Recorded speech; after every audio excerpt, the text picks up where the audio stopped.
Glórias a Deus, nele podemos descansar. Quero convidá-los a abrirmos a Bíblia Sagrada na Epístola aos Hebreus, carta aos Hebreus,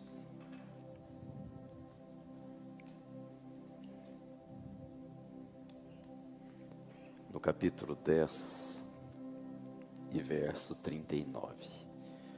Como é bom estarmos na presença de Deus. Eu estava ali sentado e pensando que os olhos de Deus voltados para este lugar, para esta casa de adoração, e nos olhos de Deus nós estamos no 6º culto do dia.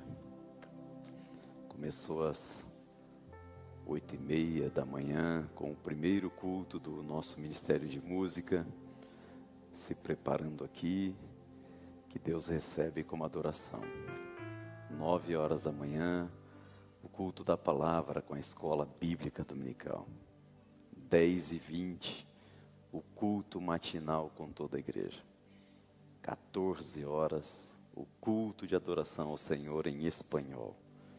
17h, mais um culto de adoração do nosso Ministério da Música, ensaiando para o Senhor. E agora às 19h, aos olhos do Senhor, é o 6º culto, é o 6º momento, é o 6º encontro de adoração ao Senhor nesse dia. Deus está sendo adorado. Você pode aplaudir ao Senhor por isso. A Ele a glória nesta casa sempre. Hebreus no capítulo 10, verso 39, diz assim: na versão revista e atualizada, está escrito da seguinte forma: nós, porém, não somos dos que retrocedem para a perdição. Somos, entretanto, da fé, para a conservação da alma. Na versão internacional está escrito: nós, porém, não somos dos que retrocedem e são destruídos, mas dos que creem e são salvos. Na versão Almeida, revista e corrigida, nós, porém, não somos daqueles que se retiram para a perdição, mas aqueles que creem para a conservação da alma. Meus amados, a Epístola aos Hebreus é um daqueles livros bíblicos que não se sabe exatamente quem foi o autor. Há muitas discussões a respeito de quem foi o autor dessa epístola. Muitos, e durante muito tempo, se acreditou que pelo fato dessa epístola circular juntamente com as cartas do apóstolo Paulo nas igrejas, essa epístola era de Paulo, escrita por Paulo. Mas, desde os tempos primitivos, isso não era certeza.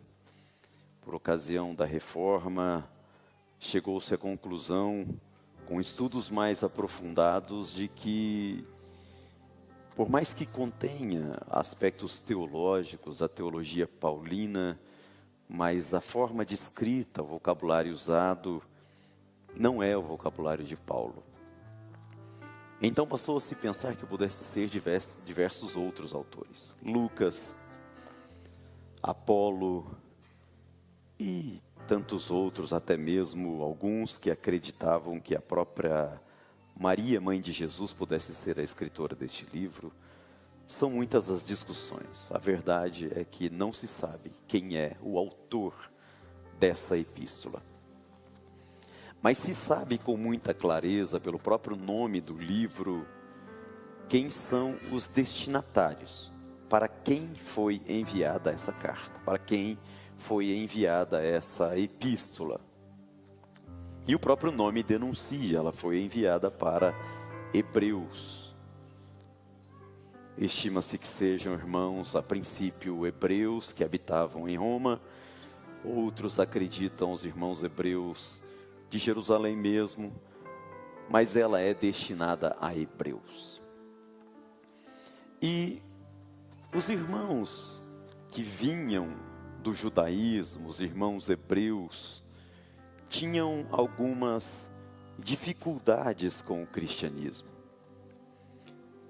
Para aqueles que vinham do helenismo, do paganismo, aqueles que eram romanos, gregos, e que vinham para o cristianismo, para eles era fácil entender que o cristianismo era algo novo na vida deles.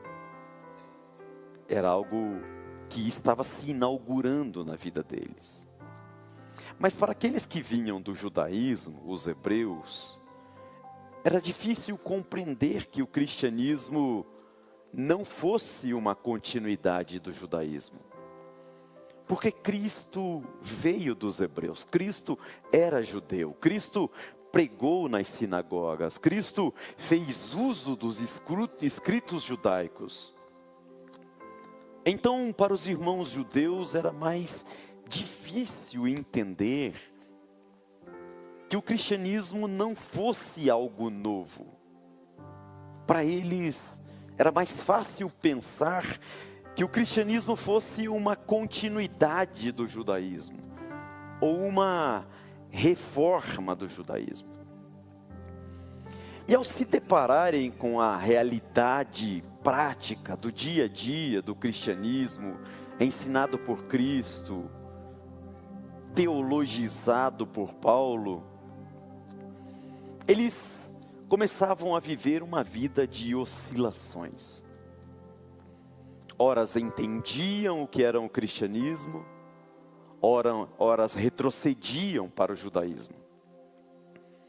Ora tinham experiências com a doutrina e a teologia de Cristo, ora retrocediam para a teologia judaica formalista, meramente cumpridora de agendas, mais preocupada com as formas, mais preocupada com o externo, mais preocupado com as aparências.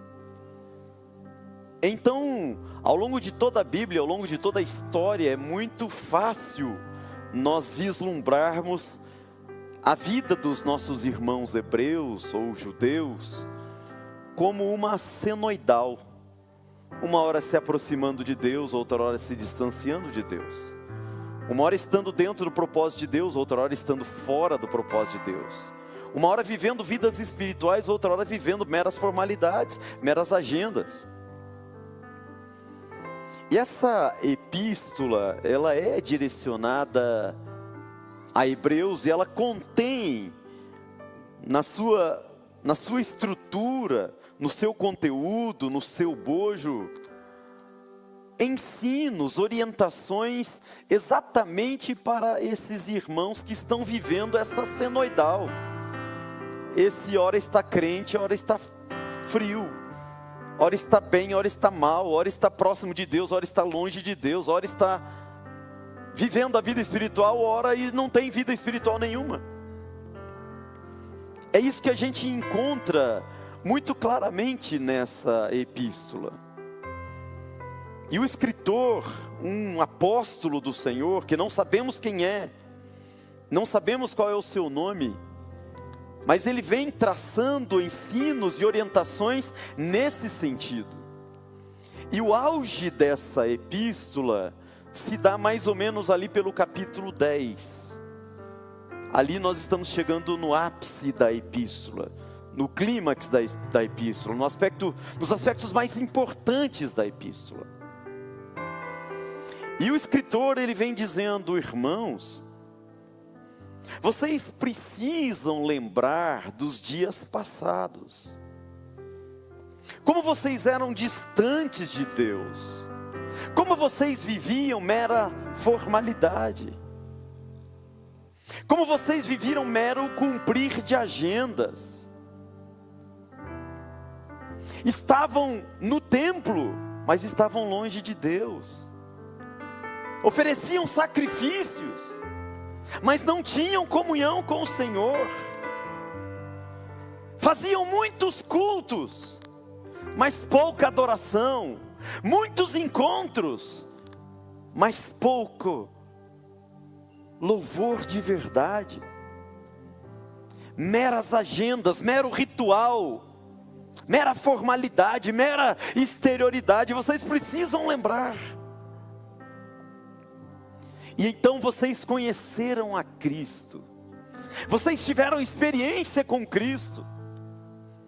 Vocês viveram milagres. Vocês viveram oportunidades maravilhosas com Cristo. E vocês aprenderam a suportar as aflições. Sim, porque servir a Cristo veio acompanhado de lutas. Estar na presença de Deus veio acompanhado de guerras espirituais. Estar na presença de Deus veio acompanhado de ter dificuldades. Porque o inimigo se levanta mesmo.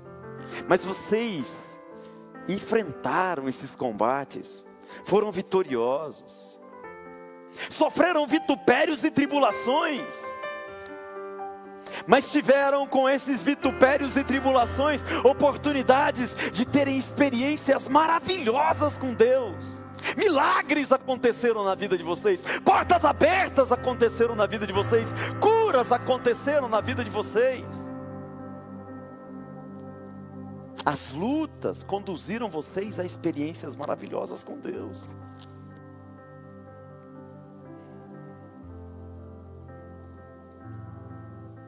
E no entanto, alguns ficam ainda, vai e volta. Ora está crente, ora não está, ora está forte, ora está fraco. Essa coisa líquida, fraca, covarde, medrosa, cheia de mimimi. Ai, estou fraco. Ai, não aguento. Assim não dá. Vou desistir, vou desanimar. Eu sempre lembro daquele bichinho da minha infância. Ó vida, ó céus, ó azar.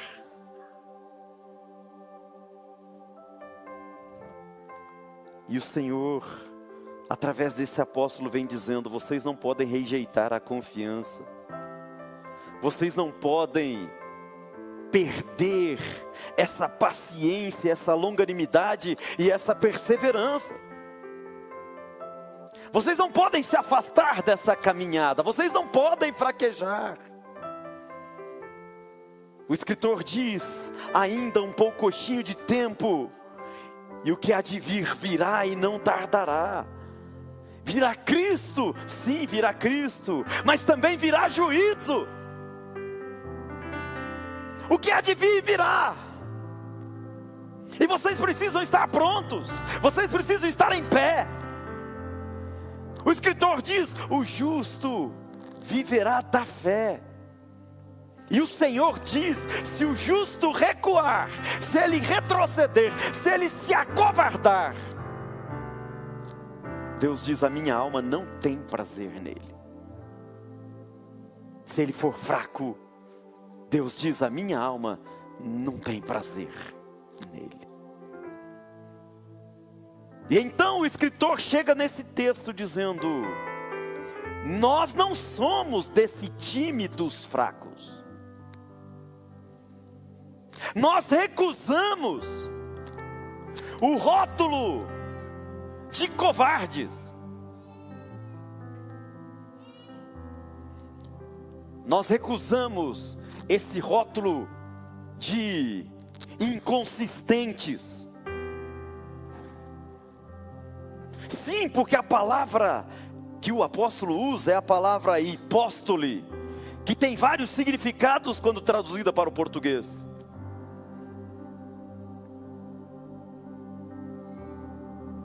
Aquele que recua. O apóstolo diz: nós não somos daqueles que recuam. Recuar é ceder território para o inimigo. O apóstolo diz: nós não somos daqueles que se acovardam. Porque se acovardar é ficar estagnado pelo medo, é ficar parado, travado nas quatro rodas de medo.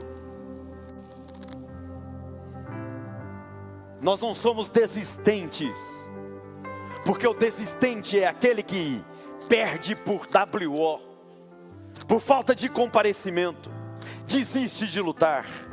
O apóstolo diz: nós não somos inconstantes, nós nos recusamos a essa pecha de osciloscópio.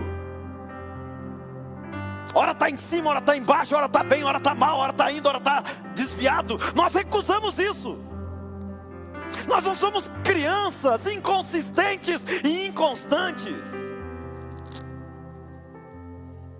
O apóstolo diz: nós não somos do time dos omissos. Os omissos são aqueles que deixam de fazer o que precisa. São os prevaricadores, que deixam de cumprir com os seus deveres, com as suas obrigações. O apóstolo diz: nós não somos desse time. Nós não somos do time dos fujões, aqueles que batem em retirada, aqueles que entregam tudo. Eu falava de manhã que o apóstolo Paulo teve a felicidade nos seus últimos dias, nos seus últimos momentos, dizer: combati o bom combate, fui até o fim da carreira e guardei a fé. Mas os hipóstoles, os covardes, os medrosos, os desistentes, os inconstantes, os omissos,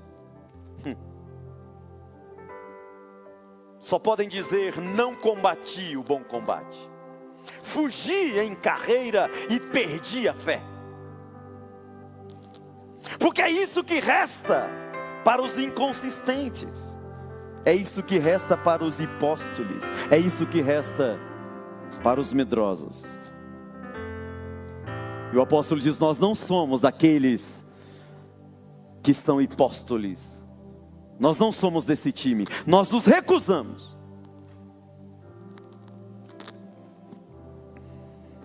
E aí, como se alguém perguntasse para o apóstolo: mas qual é a fórmula, apóstolo, para a gente não ser covarde, não ser inconstante, para a gente não ser desses que ora está bem, ora está mal, ora está crente, ora está desviado, para a gente não ser desses? Então o apóstolo vem dizendo no capítulo 11: irmãos, a fórmula se chama fé. O que é a fé? A fé é o firme fundamento das coisas que se esperam e é a prova das coisas que se não veem. A fé é a vontade livre e consciente de crer em Deus, é a decisão, é o exercício racional de confiar, de acreditar em Deus. E não é difícil acreditar em Deus e ter fé quando se tem um pouco de intelecto e para se pensar. Chegamos até aqui, quantas lutas passamos? Deus não cuidou de nós? Quantas enfermidades? Não estamos vivos?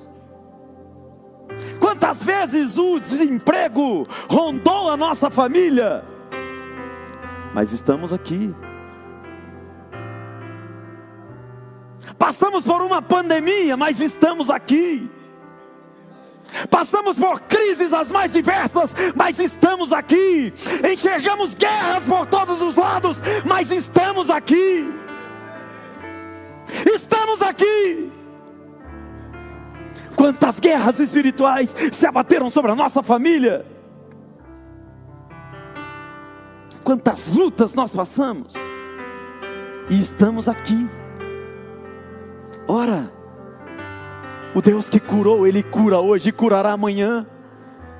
Eu posso ter fé. Eu posso ter fé porque o Deus que salvou antes, salva hoje e salvará eternamente. Eu posso ter fé porque o Deus que abriu portas antes, abrirá hoje e abrirá amanhã e abrirá sempre. Eu posso crer que o Deus que mostrou o seu poder na minha vida ontem, mostra hoje e mostrará para sempre. Eu posso crer. Ele não mudou, Ele é o mesmo. Porque ele vive, posso crer no amanhã. Não é só cantar, é viver. Não é só propalar e propagar, é exercitar no coração e na vida. A fé é isso. E o escritor vem dizendo: olhe para a história, quantos nomes. E ele cita uma galeria de heróis da fé no capítulo 11. Olha para eles, aprenda com eles. Abel, Noé, Abraão, Isaac, Jacó, José, Enoque, tantos, Moisés.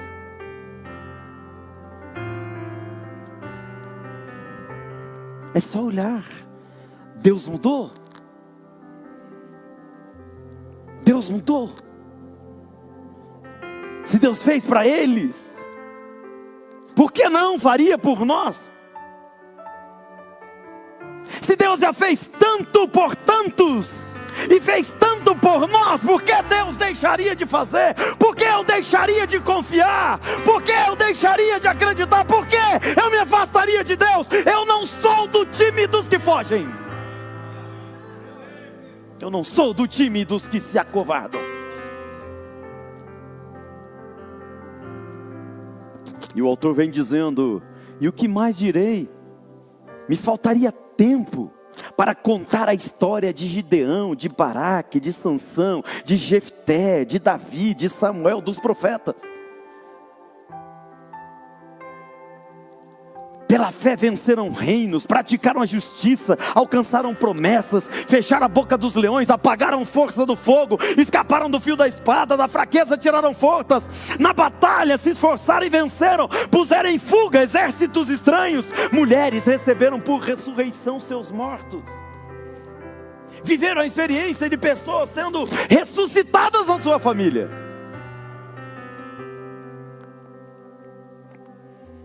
Daí alguém diria assim para o escritor: então ter fé sempre vai dar tudo certo, sempre vai dar tudo bem. Humanamente, nem sempre. Sim, porque o apóstolo continua dizendo: para uns deu tudo certo humanamente, para outros não deu. Experimentaram escárnios, açoites, cadeias, prisões, foram apedrejados, cerrados, tentados, mortos ao fio da espada, vestidos, mal vestidos, desamparados, aflitos, maltratados, errantes pelos desertos, errantes pelos montes, pelas covas, pelas cavernas da terra.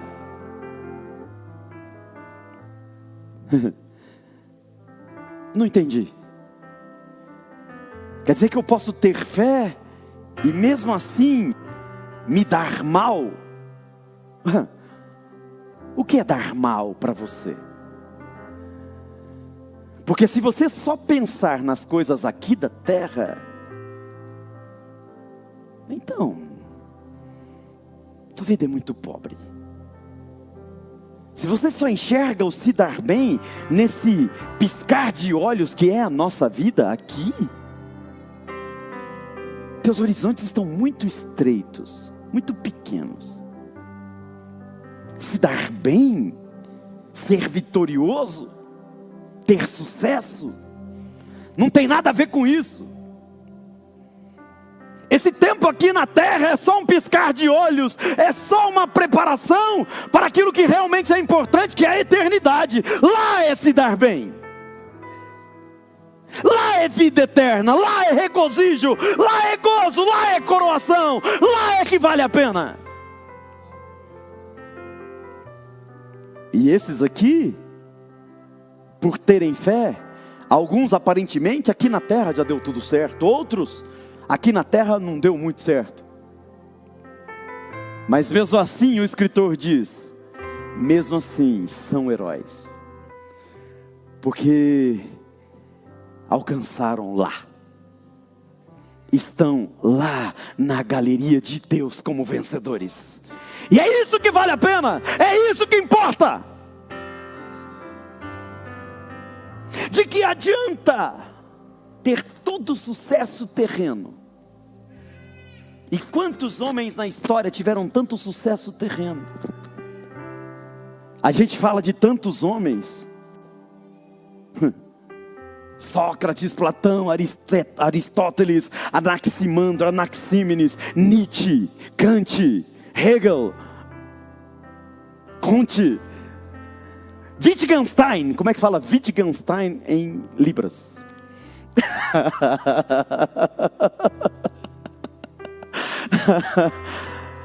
Dostoiévski. Tantos nomes. Aparentemente sucesso. Mas de qual deles nós podemos dizer está salvo? De qual deles podemos dizer está na galeria de Deus? De que adiantou? De que adiantou? Para que serve? Ser herói é estar na galeria de Deus. E o escritor diz: todos esses, mesmo aqueles que aparentemente aqui na terra não foi muito legal a vida deles, são pessoas das quais o mundo não era digno. Estão na galeria de Deus. E é Deus quem está dizendo: o mundo não é digno de vocês. Heróis verdadeiros, vencedores de verdade, poderosos de verdade.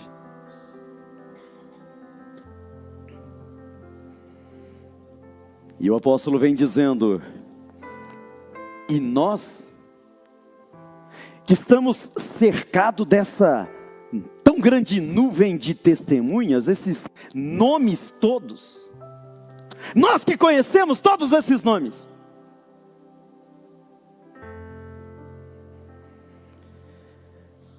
deixemos todo o embaraço e o pecado que tão de perto nos rodeia, e corramos com paciência a carreira que nos está proposta, olhando para Jesus, o autor e consumador da fé. Deixando todo o embaraço, tudo aquilo que procura nos fazer parar, tudo aquilo que procura fazer de nós hipóstoles, tudo aquilo que procura nos fazer recuar, acovardar, desistir, ser omissos, prevaricar, fugir. Tudo aquilo que procura fazer de nós inconstantes. Deixemos todo o embaraço.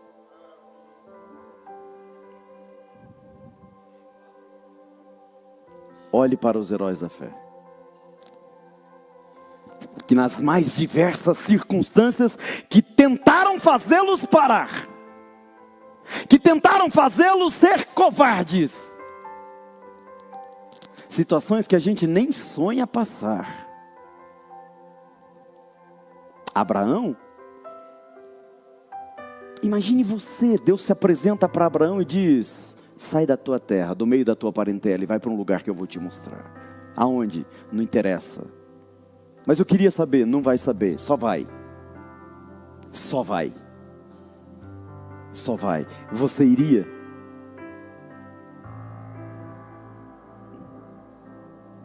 Só vai. Esse é o caminho. Vai. Mas como é que vai ser? Eu vou te guiar dia a dia, eu vou te guiar dia a dia, eu vou te guiando. Vai. Mas eu quero ter segurança. Eu preciso ter um planejamento estratégico. Eu preciso... Não, você não precisa de nada, Abraão. Você está sendo desafiado a caminhar cada dia na minha direção, sem planejamento antecipado. Eu vou determinando por onde você vai.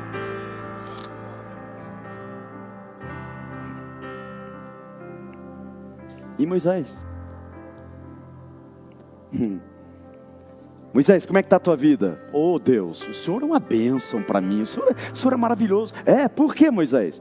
Veja bem, eu fui soltado no Nilo, a princesa me encontrou e me criou, eu fui criado no palácio.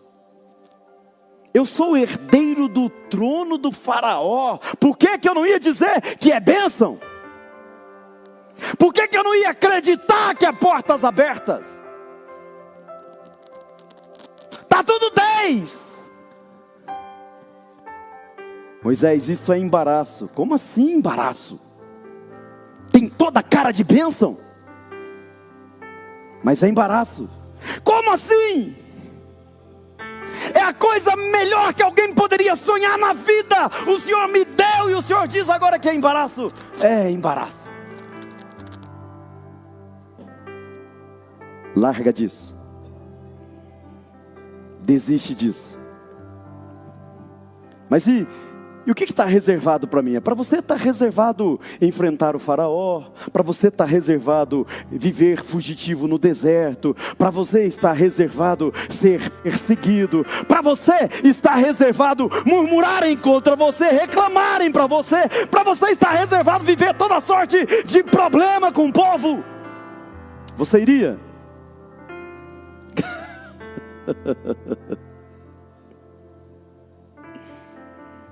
Mas o palácio é que tem cara de bênção.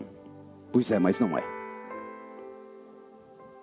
O palácio no teu caso, Moisés, é embaraço.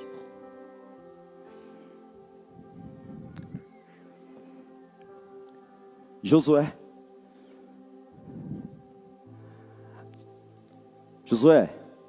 tem um muro ali, numa cidade chamada Jericó. Mas Senhor, é fortificado, eles são grandiosos, são guerreiros, experimentados, estão numa fortaleza. Por que eu tenho que ir ali? Por que não pode ser em outro lugar? Por que tem que ser nesse território? Porque é esse lugar que eu quero dar para vocês. Mas Senhor, era mais fácil outro lugar. É mais fácil as campinas de Sodoma.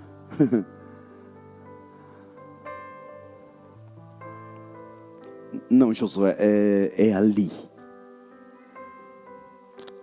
Outros lugares seriam embaraço para você. E o Josué não retrocedeu diante das muralhas de Jericó. Débora e Baraque não retrocederam diante das guerras mais renhidas. Gideão não retrocedeu, mesmo diante de milhares de inimigos, e ele só com 300 homens.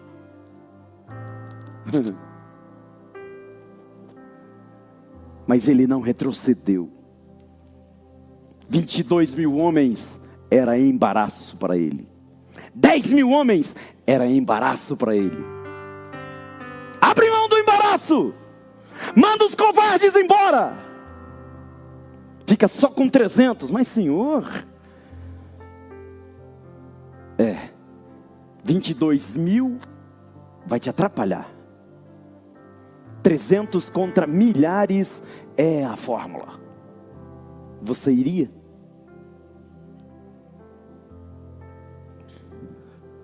Eu iria? Ana não retrocedeu diante de um ventre estéril. Ana não retrocedeu diante da zombaria de Penina. Ana não retrocedeu mesmo diante do consolo do seu esposo. Ana não retrocedeu mesmo diante do julgamento de um sacerdote caído.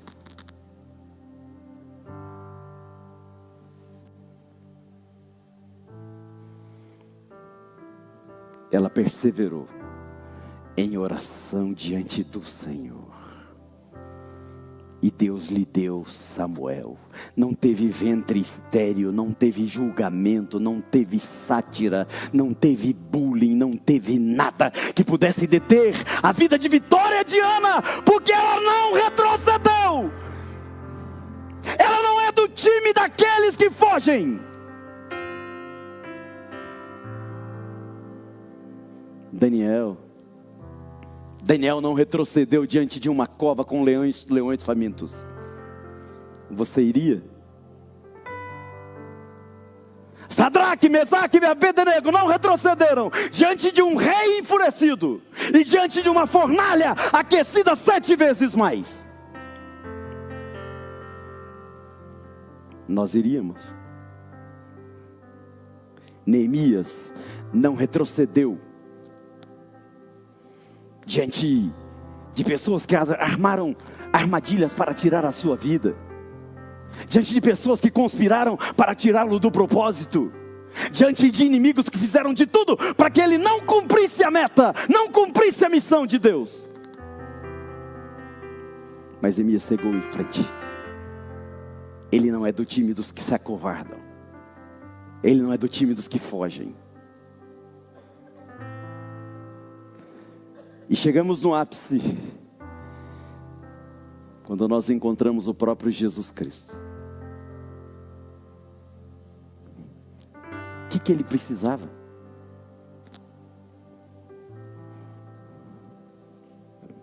Sendo Deus,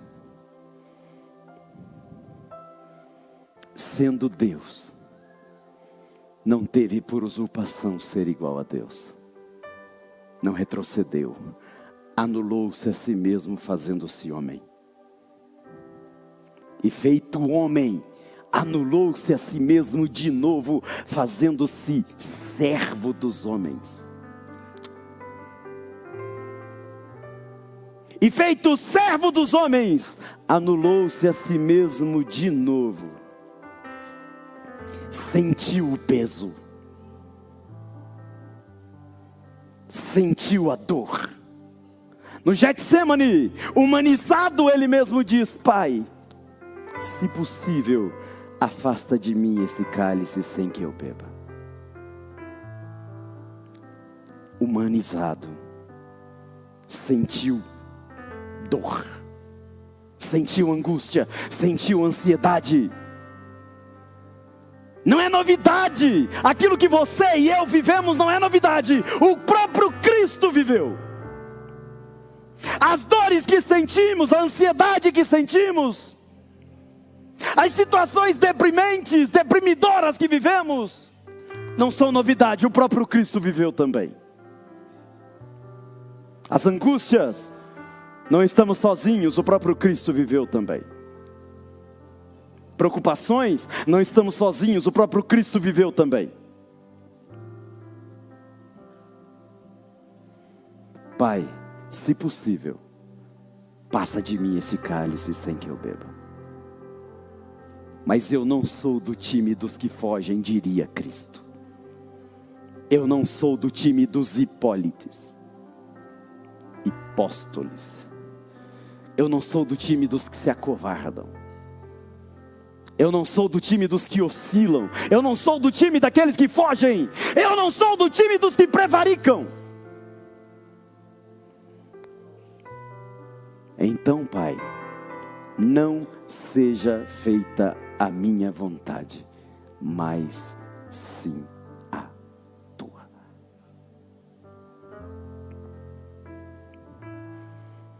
E as bofetadas vêm, e os açoites vêm, e as humilhações vêm, e o sofrimento de toda ordem vem, a coroa de espinhos vem, e a lança perfurando o seu lado vem, as cusparadas vêm, a cruz vem.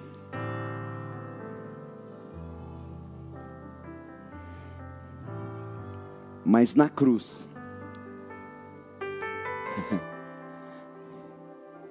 ele diz: Pai, eu cumpri plenamente a missão. tetelestai.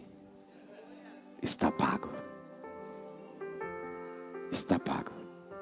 Nenhuma condenação há para os que estão em Cristo Jesus. Vinde a mim todos vós que estáis cansados e sobrecarregados, e eu vos aliviarei. Todo aquele que nele crê não perece, mas tem a vida eterna. Ele foi até o fim.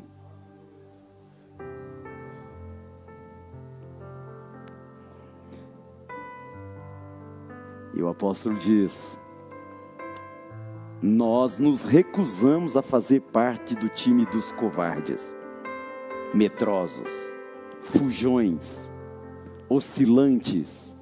Nós nos recusamos a fazer parte do time daqueles que não têm fé de verdade. Nós nos recusamos a fazer parte do time daqueles que prevaricam. Nós nos recusamos a fazer parte do time daqueles que não têm constância, que não têm permanência, que não seguem em frente. Nós nos recusamos a fazer parte do time daqueles que desistem, que se acovardam, que fogem e que dão a vitória para o inimigo. Nós não somos esse time. Nós somos o time daqueles que se levantam para a salvação. Nós somos daqueles do time dos que são salvos. Vamos estar em pé, por favor.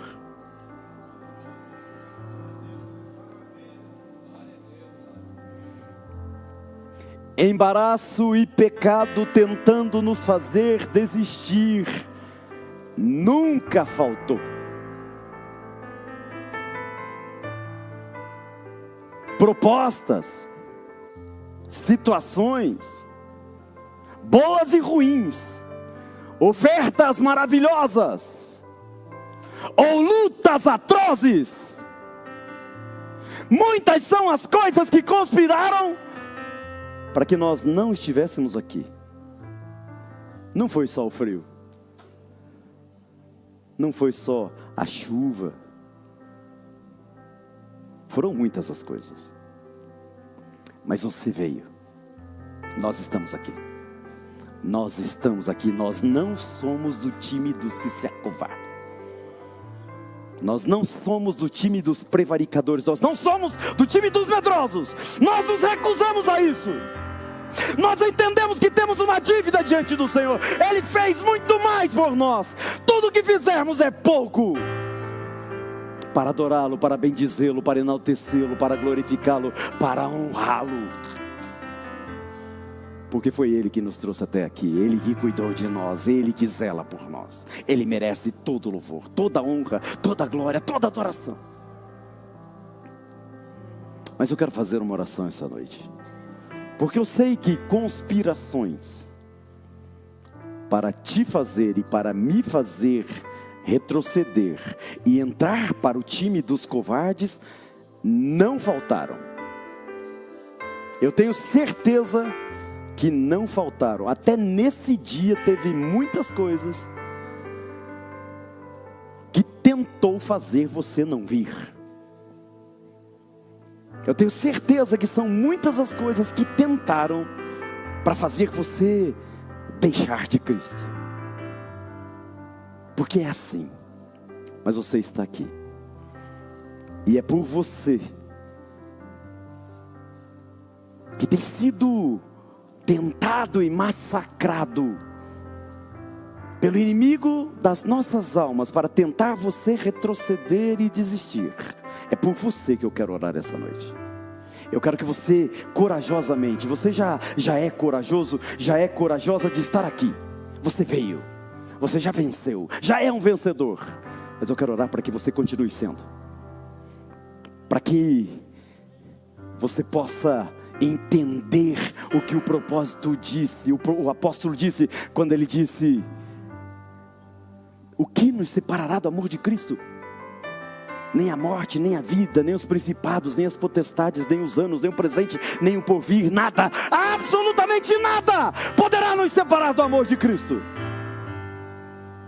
por você que eu quero orar. Eu quero que você saia do teu lugar, em nome do Senhor Jesus, e venha aqui à frente do altar, para nós orarmos juntos. Eu já estou aqui. Eu já estou aqui. Muitas foram as coisas que conspiraram, e sempre haverá. Sempre existirão coisas que conspirarão para nos embaraçar, para nos enfraquecer, para nos fazer recuar. Sempre existirão. Mas essa casa é a casa do alimento espiritual. Essa casa é a casa da força espiritual. Aqui é o lugar que o Espírito Santo de Deus enche a tua vida com a sua unção, com a sua graça, com a sua força, para que você continue, e não pare e não desista. O Senhor te traz aqui essa noite para dizer que ama você, que está sempre disposto a te dar graça, a te dar ânimo, a cuidar de você. O Senhor nos traz aqui para dizer para nós que Ele sempre vai cuidar de nós. Esse culto é solenemente uma demonstração carinhosa do amor do nosso Pai Celestial.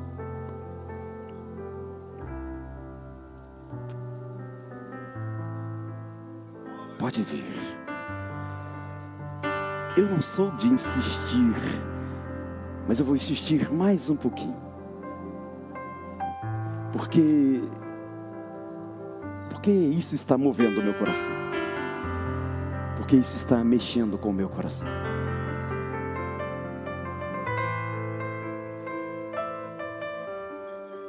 Vem em nome do Senhor Jesus.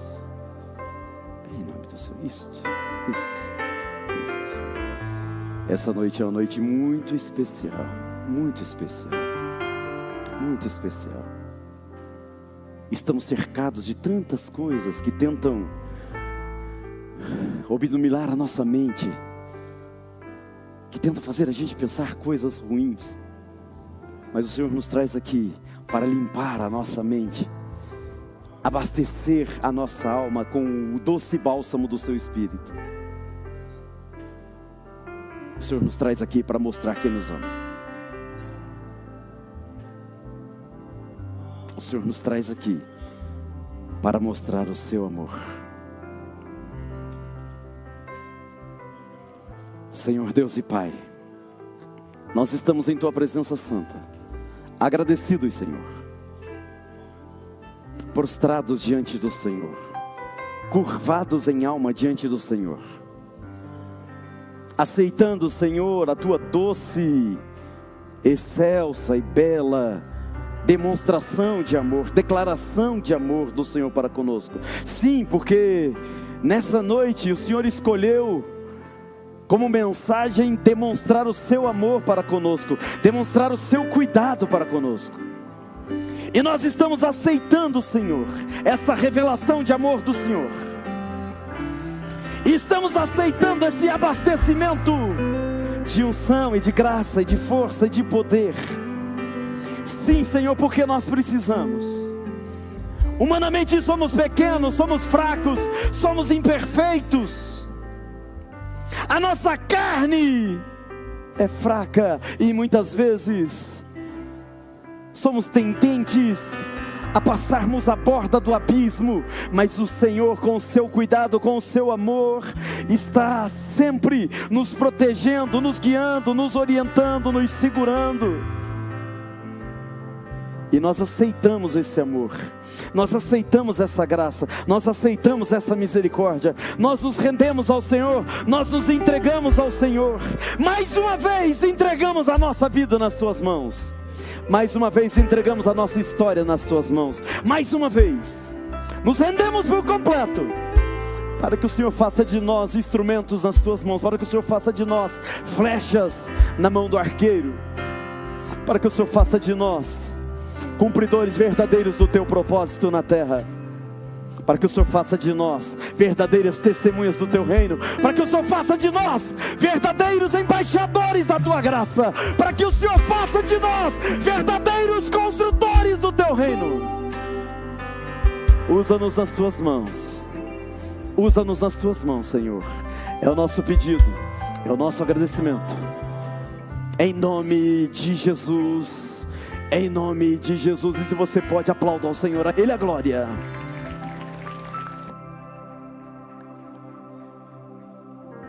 E louvarei,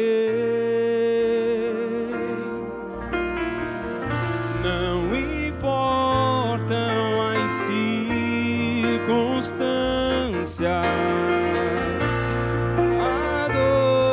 adorarei. Declare ao Senhor: somente a Ti, Jesus, te louvarei.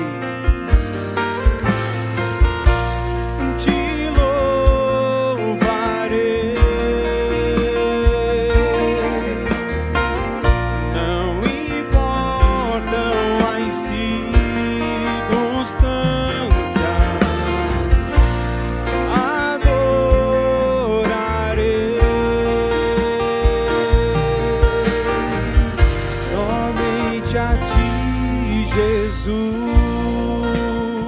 aleluia. Que essa palavra esteja firme no nosso coração. Nós não somos aqueles que retrocedem, mas nós seguimos firme para a salvação da alma em nome do Senhor Jesus.